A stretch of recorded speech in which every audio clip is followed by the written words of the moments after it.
Hello everyone, this is a November 2019 non-budget Nordic deck profile. So I'm calling this non-budget not because I packed it with the most expensive cards, but I really had nothing else to call it. I just think it's an interesting and unique take on Nordics. The monster selection is interesting. I didn't include every Nordic from the lineup of the archetype. There's a lot of hand traps, there's not very many spells, no traps. Extra deck is interesting as well. I think it's actually a very strong and maybe one of the strongest versions Nordics can be, in my opinion, but it's still a Nordic deck, so just in and of itself, inherently not very strong, but let's begin. So 3 Alvis, this card is very important because instead of banishing 3 cards from your hand with Gulvig, you banish just this Alvis and you save the rest of your hand, which could be normal summons for the next turn or, preferably hand traps. That's what you're really trying to do, is spare your hand from being banished so you can hopefully have hand traps to disrupt the opponent. This card does have a second effect too, a very good one. You can tag out your Synchro for another one if your Synchro is sent to the graveyard by your opponent's card. So it's not just battle or destruction from card effect, it's any way it's sent to the graveyard by your opponent's card. So it actually just keeps up your board presence, and those vanilla boss Synchro monsters are pretty useless during your opponent's turn, so this card just is a good secondary strategy to just keep up that presence on the field. 3 Vanadis. This card is important too because it lets you run less of the not as good tuner monsters, because this card has the versatility of being Ascendant, Alphar, or Beasts, so you can go into whatever synchros you want. It can also be whatever level you want to, so I do run a level 5, or level 2, or level 3, so this card can be any of those levels, and the accessibility into the synchros is pretty strong with this card. So 3 Tangrisnir. Not using this card for its battle effect. I mean, if it is destroyed, you can use those tokens as synchro material, but usually this is just going to be in here for the rescue cat target. 1 of 2 rescue cat targets. 3 Mimir. So this is mainly just the level 2. I mean, it's a synchro-based deck, so you want to have the variety of levels to make the addition add up. But you can sometimes special summon this card because I do run 3 spells, so that does come into play once in a while. 2 Tan Goster. So sometimes you are special summoning this card from your hand when a monster you control is destroyed by battle. Not too often though. This is mostly just another level 3 and the other rescue cat target. 1 Svartalf, which is just in here for being a level 5 and adding up to 10 with either Alvis or sending it to the grave with Vanadis as well. Not normal summoning this card. Goldfax, I did play against the Archfiend Synchros, and it actually did come into play where I could special summon this card, but usually that's not happening. Usually this is just another level 4 tuner backup in addition to Vanadis. And those are the Nordic monsters. 3 Rescue Cat. So this is very important too. If you don't see Alvis in your opening hand, you want to see this card. Either this card or Alvis is really, plus hand traps is the hand you want to see. So this card turns itself into 2 cards. You special either the white goats or the black goats, and you have 1 additional card on your side of the field to be banished with Gulvig, so you can save the rest of your hand, which again, like I said, is hopefully hand traps. 2 Eater of Millions, because the extra deck isn't too necessary in this strategy. This is just good removal. It's actually pretty hard to get around this card, and it's just hard to take out Eater of Millions because it's at the start of the damage step. Banishes face down. It can really be your spot removal for monsters. So hand traps, 3 Ash Blossom, 3 Ghost Ogre, 3 Effect Veiler, and 3 Winter Cherries. Got more hand traps coming up too, but for the most part, you want to be seeing these in your opening hand in addition to Alvis. That's the ideal hand, or with Rescue Cat. So this is how you're making this Nordic deck at all competitive, because this is the interruption that stops your opponent from playing at least a little bit while your Gulvig is pointing down to your Acer Synchro. So if you open Alvis plus 1 Nordic monster, you're going to summon that other Nordic monster, go into your Gulvig, banish the Alvis, and then you will have 3 remaining cards in your hand for your hand trap interaction.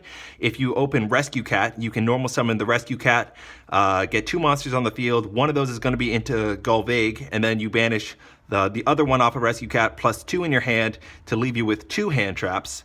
If you have Sekka's Light, which is the only spell that I run, then you have 1 additional card in any of those scenarios. So that's just what you're going for with this deck. You want to get your Gulvig pointing down to your Synchro with a Ghost Ogre and an Ash in hand, so you can do something on your opponent's turn.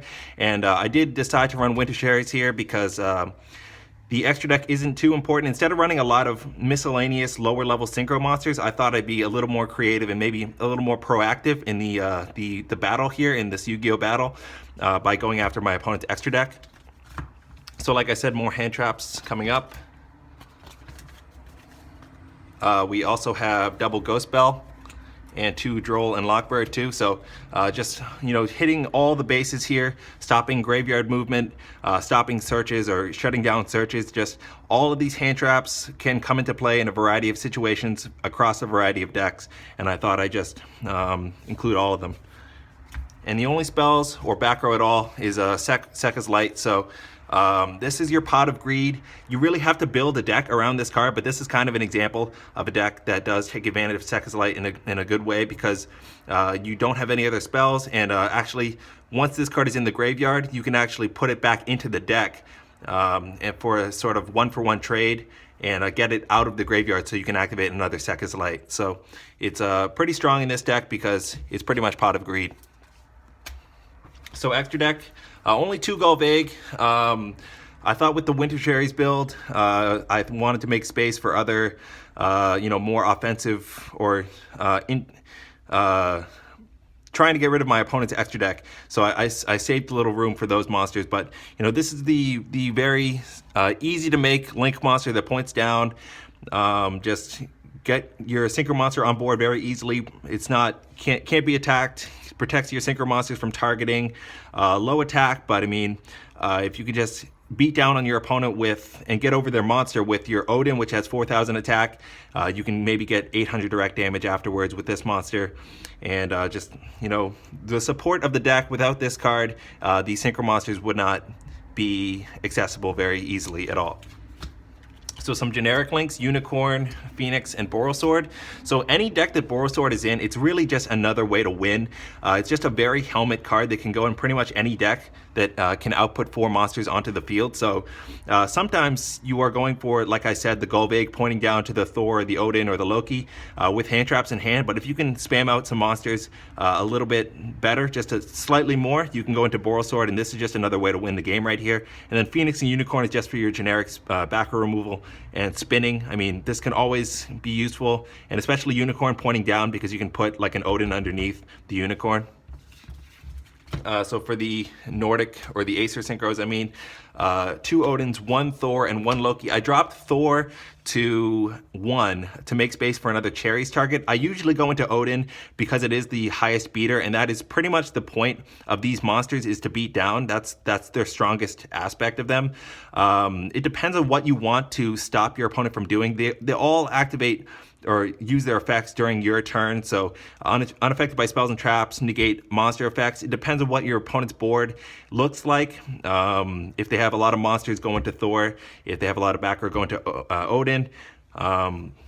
Loki does have a quick effect, so you can actually interact with your opponent a little bit, but it's still during your turn, and it's got the weakest attack too. Odin also lets you draw 1 card if you can get it back some way using your Ascendant Tuner. But these are just still underwhelming cards, like I said in my budget version of this profile. But this is just, you know, you got to include these cards if you're going for a Nordic deck. So for the Cherries targets, 1 Electromite for the Pendulum Edition matchup. Also, we have an LP for Sword of Pendulums. Could be Pendulums, could be any number of Dragon decks. Blue Eyes, particularly, I was playing against.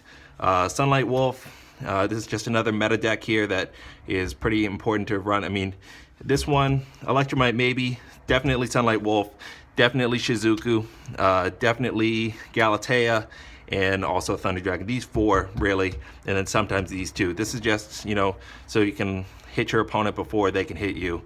And that's pretty much the non-budget Nordic deck profile for November 2019. Again, this wasn't supposed to be just the most expensive cards. I just didn't have another name to call this, so I wanted to distinguish it from my budget version of this deck. I Probably could have called it Seconds Light Nordics as well, but I'm going with non-budget Nordics. So thanks for watching. Have a good one.